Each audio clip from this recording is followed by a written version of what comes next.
இளைஞர்கள் சிலர் மதுரை திருச்சி தேசிய நெடுஞ்சாலையில் ஆபத்தான முறையில் பைக்கை ஓட்டி ரீல்ஸ் வீடியோ வெளியிடுவதை தொடர்கதையாக செய்து வருகின்றனர். அதன்படி சமீபத்தில் வெளியான ரீல்ஸ் வீடியோ குறித்து எமது செய்தியாளர் நவநீத கிருஷ்ணன் வழங்க கேட்கலாம். வணக்கம் நவநீத கிருஷ்ணன், முழு விவரம்.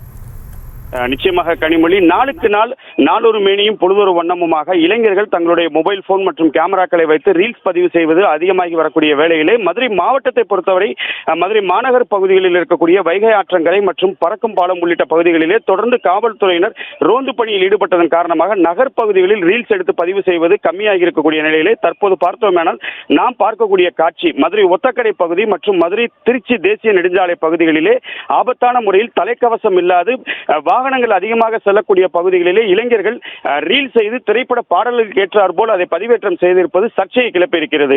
கனிமொழி, விவரங்களுக்கு நன்றி நவநீத கிருஷ்ணன். செய்திகளை உடனுக்குடனும் துல்லியமாகவும் தெரிந்து கொள்ள சப்ஸ்கிரைப் பண்ணுங்க.